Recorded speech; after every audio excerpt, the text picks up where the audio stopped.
അങ്ങനെ നമ്മുടെ നീരാട്ടൊക്കെ കഴിഞ്ഞു ഗൈസ്. പക്ഷെ നല്ല വിശപ്പുണ്ടായിരുന്നു കേട്ടോ. വെള്ളത്തിൽ കിടക്കുമ്പോൾ ഇത്ര ഒരു വിശപ്പ് തോന്നിയിട്ടുണ്ടായിരുന്നില്ല. പക്ഷെ ഇത്ര നമുക്ക് നല്ല അടിപൊളി ഫുഡൊക്കെ ഉണ്ടാക്കി വെച്ചിട്ടുണ്ടായിരുന്നു. ആദ്യം വിളമ്പുന്ന ഈ ഒരു സംഭവമില്ലേ, ഇതിനെയാണ് മക്കളെ ഹലീം എന്ന് പറയുക. ആക്ച്വലി ഇതൊരു ഹൈദരാബാദി ഒറിജിൻ ഡിഷാണ്.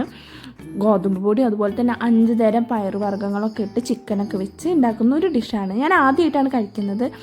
പക്ഷേ ഇതൊരു തണുത്ത ഒരു ക്ലൈമറ്റിൽ ഈ ഒരു ചൂടുള്ള ഹലീം കഴിക്കാൻ ഒരു അടിപൊളി ടേസ്റ്റായിരുന്നു കേട്ടോ.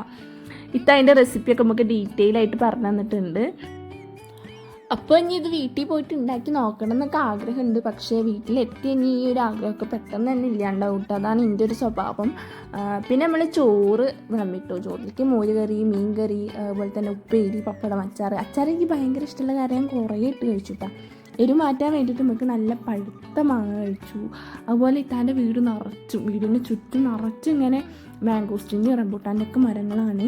അപ്പോൾ അവിടെ ഉണ്ടായിട്ടുള്ള മാംഗോസ്റ്റിനാണ് ഇപ്പോൾ ഞങ്ങൾ കഴിക്കുന്നത്. അതും നല്ല മധുരം ഉണ്ടായിരുന്നു. നമ്മൾ പൊതുവേ പുറത്തുനിന്ന് വാങ്ങിച്ച് കഴിക്കുന്ന ഫ്രൂട്ട്സിനെക്കാട്ടും എനിക്ക് തോന്നിയത് എന്താണെന്ന് വെച്ചിട്ടുണ്ടെങ്കിൽ ഇവിടെ ഉണ്ടായത് എല്ലാതും ഈ പാഷൻ ഫ്രൂട്ട് അടക്കം പുളി കുറവാണ്. നല്ല മധുരമുള്ള ഫ്രൂട്ട്സ് ആയിരുന്നു. അടിപൊളിയായിരുന്നു കേട്ടോ. ശരിക്കും നമ്മൾ വീടൊക്കെ വെക്കുമ്പോൾ ഇങ്ങനെ ഫ്രൂട്ട്സിൻ്റെ മരങ്ങളൊക്കെ ഉണ്ടെങ്കിൽ അടിപൊളിയാവില്ലേ. പിന്നെ എന്നെ നന്ന് വീട്ടിലാക്കി തന്നു. നമ്മളെ ലൈഫ് നമ്മൾ മാക്സിമം എൻജോയ് ചെയ്യുക. ഇപ്പോഴെന്ന് വെച്ചാൽ പലതരത്തിലുള്ള ദുരിതങ്ങളൊക്കെ ഉണ്ടാകുന്ന ഒരു കാലഘട്ടമല്ലേ. അപ്പോൾ ഉള്ള സമയം നമ്മൾ ഹാപ്പി ആയിട്ട് വേറൊരാളെ സന്തോഷം കളയാതെ ഇരിക്കുക.